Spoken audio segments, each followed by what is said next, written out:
Welcome back students. આપ સૌનું આપણી યુટ્યુબ ચેનલમાં હાર્દિક સ્વાગત છે.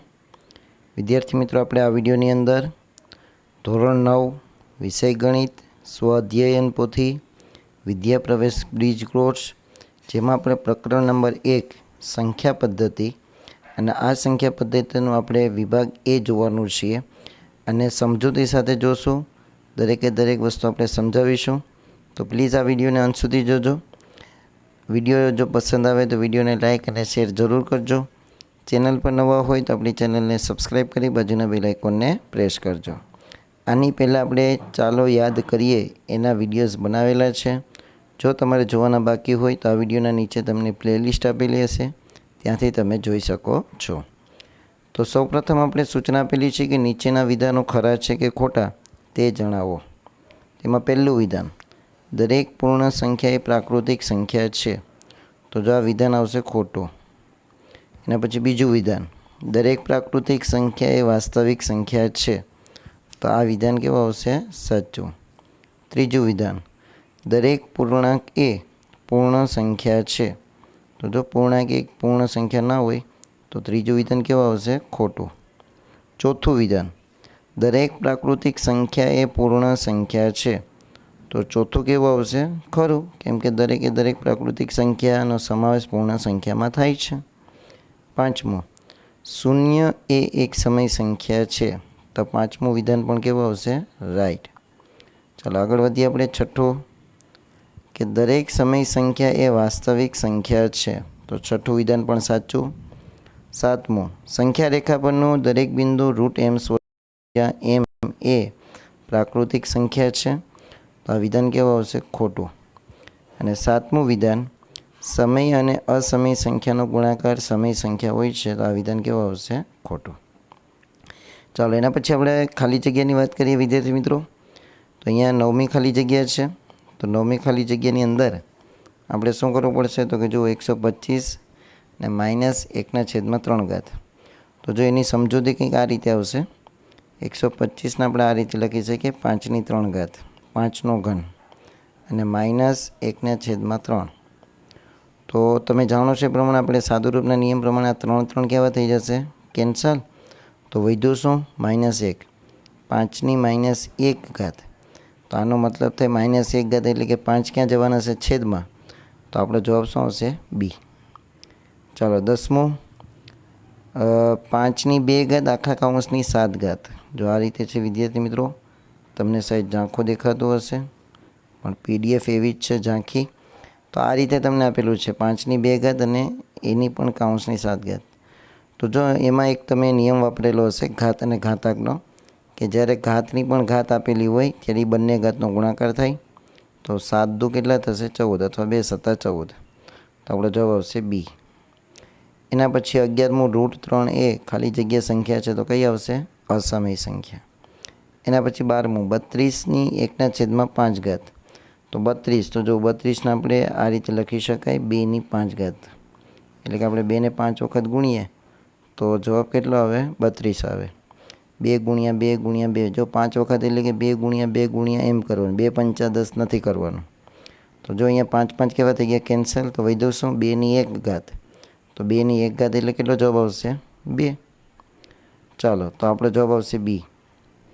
13મો પ્રશ્ન. હવે 13મા પ્રશ્નની અંદર તમને 2ની કેટલી ઘાત આપેલી છે? 2/5, સોરી 2/3, અને ગુણ્યા 2/1/5. તો જો અહીંયા પણ કંઈક નિયમ લાગુ પડે છે. એના વચ્ચે ગુણાકારનો સંબંધ છે.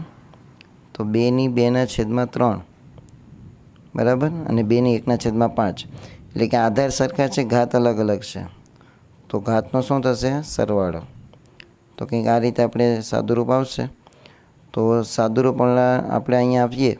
અહીંયા 3 અને 5 ચોકડી ગુણાકાર કરીએ તો 5 દુ 10, 3 એકુ 3, અને છેદનો ગુણાકાર 5 તેરી 15. તો 2 એટલે કે 10 ને 3 13, અને છેદમાં કેટલા છે? 15. તો આપણો જવાબ આવશે 2/13/15. ચાલો એના પછી 14મો પ્રશ્ન છે. -5 વત્તા 2√5 -√5 એ ખાલી જગ્યા સંખ્યા છે. તેમાં તમારો જવાબ આવશે અસમય. ચાલો, તો અહીંયા 14 આપણી વિકલ્પોને ખાલી જગ્યા પૂર્ણ થઈ છે. સોરી, ખરા ખોટા. હવે તમને એક વાક્ય કે એક શબ્દમાં જવાબ આપો. તો સૌપ્રથમ વાત કરીએ આપણે 1/3 અને 2/3 વચ્ચેની એક સમય સંખ્યા લખો. તો એક સમય સંખ્યા લખવાની છે, એટલે કે 1 + 1 કરવાનું. તો 1 ને કેટલા થાય? 2. તો આપણે આ બે સંખ્યાને 1 વડે ગુણવાના, 2 વડે ગુણવાના. ચાલો, 1/3. ધ્યાન આપજો અહીંયા બરાબર. 1/3 એને હું 2 વડે ગુણું, છેદમાં પણ અને અંશમાં પણ. તો મને કેટલા મળશે? 2/6. કેટલા મળશે? 2/6. સોરી, ચાલો આગળ વધીએ આપણે. બીજી સંખ્યા કઈ છે? 2/3. તો એને પણ 2 વડે ગુણવાની. તો × 2 × 2. ચાલો, 2 દૂ 4 અને 3 દૂ 6. તો જો આપણે બે સંખ્યા મળી, 2/6 અને 4/6. તો 2/6 અને 4/6. તો 2 અને 4 વચ્ચે કઈ સંખ્યા આવે? તો કે 3/6. તો આપણો જવાબ આવશે 3/6. ચાલો, એના પછી વાત કરીએ આપણે 64 ની કેટલી ઘાત છે? તો કે 1/6. 64ની 1/6 બરાબર. તો અહીંયા જુઓ 64 છે, આપણે એને કંઈક આ રીતે લખી શકાય, 2/6. કેટલી ઘાત લખી શકાય? 2/6. અને કાઉન્સની કેટલી ઘાત છે? 1/6. તો 6 કેન્સલ થઈ જશે, તો વધશે કેટલા? 2/1. તો 2/1 એટલે કેટલા થશે? 2. ચાલો, એવી રીતે 81ની 1/2. તો જો 81ને આપણે કેટલાનો વર્ગ થાય? 9નો વર્ગ થાય. અને આખા કાઉન્સની કેટલી ઘાત છે? 1/2. 2 કેન્સલ. તો આપણો જવાબ કેટલો આવશે? 9. અહીંયા જવાબ આવશે 9. ચાલો, એના પછી 18મો પ્રશ્ન છે. તો જો 18મા પ્રશ્નનો તમારે સમજૂતી મેળવવી હોય તો આપણે વોટ્સઅપ ગ્રુપની લિંક આપેલી છે, ત્યાંથી તમે જોઈને તેને મેળવી શકો છો. જવાબ કંઈક આવશે 8. કેટલો જવાબ આવશે? 8. એના પછી 19મો પ્રશ્ન છે. તો 19મા પ્રશ્નનો જવાબ હું તમને અહીંયા સ્ક્રીન ઉપર શો કરીશ, બરાબર. 0.857142. 19મા પ્રશ્નનો જવાબ શું હશે? 0.857142. કંઈ નથી કરવાનું, 6 ને 7 વડે ભાંગી નાખવાના છે. તો પોઈન્ટથી શરૂઆત થશે. પણ અહીંયા જો આપણે ઉપર જે નિશાની કરેલી છે 12ની, આ 12ની નિશાની એટલા માટે કે આ સંખ્યાઓ ફરીવાર રિપીટ થશે આગળથી. ચાલો, એના પછી વાત કરીએ 20મો પ્રશ્ન. 0.612નું PQ સ્વરૂપ જણાવો. તો જવાબ આવશે 2/3. ચાલો, એના પછી આગળ વધીએ આપણે 21મો પ્રશ્ન કે x b - 2 બરાબર 1 હોય તો b શોધો. તો જો x b - 2 બરાબર કેટલા હશે? 1. એનો મતલબ કે આપણે બરાબર અહીંયા કંઈક એવું સાદું રૂપ આપવાનું કે બરાબર 1 આવી જવું જોઈએ. એટલે મીન્સ કે આ ડાબી બાજુ પણ 1 આપવો જોઈએ. તો વિદ્યાર્થી મિત્રો, અહીંયા આપણે b બરાબર કેટલા મૂકવાના એ જ આપણે જો b શોધો કીધેલું છે. તો અહીંયા ધ્યાન આપજો, b બરાબર જો હું 2 મૂકું તો 2 - 2. તો xની ઉપર કેટલી ઘાત આવી જાય? 0.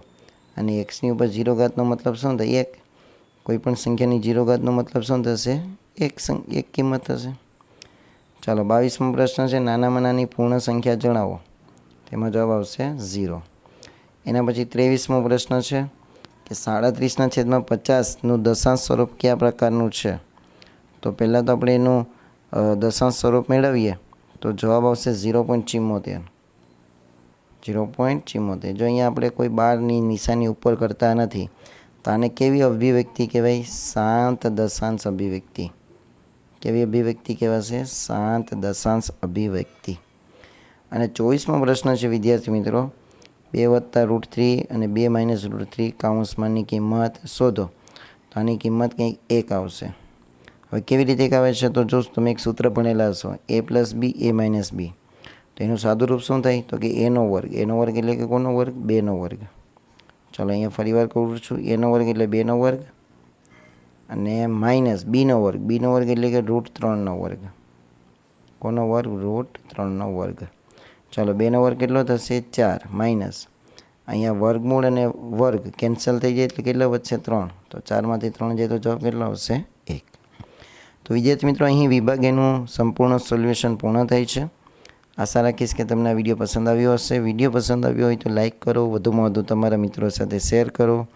ચેનલ પર નવા હોય તો આપણી ચેનલને સબસ્ક્રાઈબ કરો અને જો બાકીના આગળના વિડીયો ચાલો યાદ કરીએ એના બાકી જોવાના વિડીયો બાકી હોય તો એ આ વિડીયોના નીચે પ્લેલિસ્ટની લિંક આપેલી છે, ત્યાંથી તમે જોઈ શકો છો.